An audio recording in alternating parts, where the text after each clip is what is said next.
Hello, friends. What do you do when you're good enough to die for your country, but not good enough to vote in it?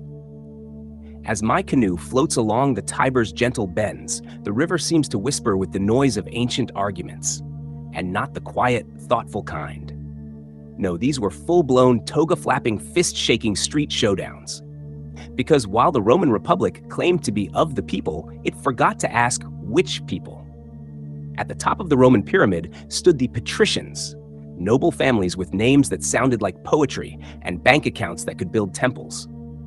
Below them were the Plebeians, farmers, blacksmiths, soldiers, and shepherds who made up most of the population and got most of the problems. The Patricians had all the power.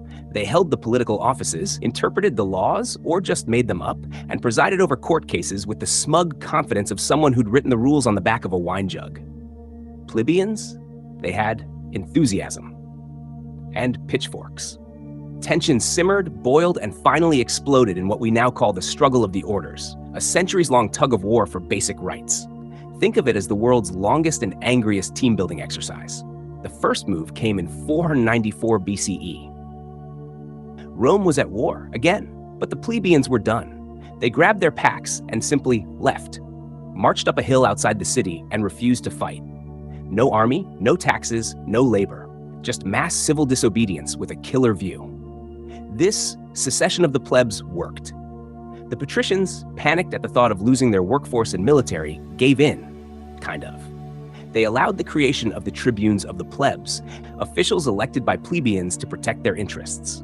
These tribunes had one superpower, the veto. A well-placed "I forbid it" from a tribune could stop any law in its tracks. It was like having a political lightsaber. But the plebeians weren't done. Over the decades, they demanded access to more offices, land reforms, and, most importantly, transparency in law.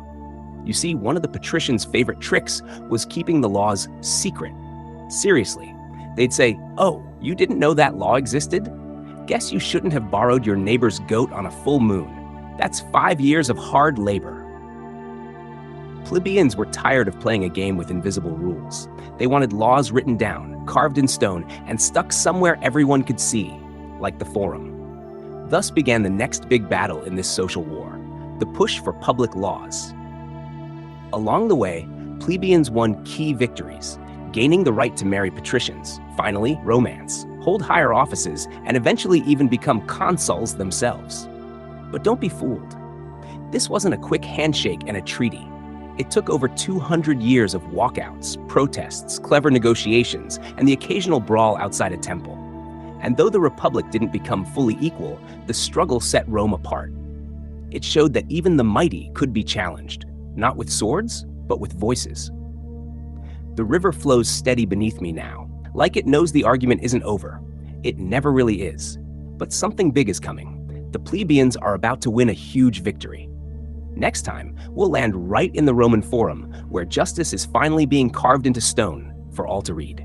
Yes, get ready for the 12 tables, the laws, the legends, and the loopholes.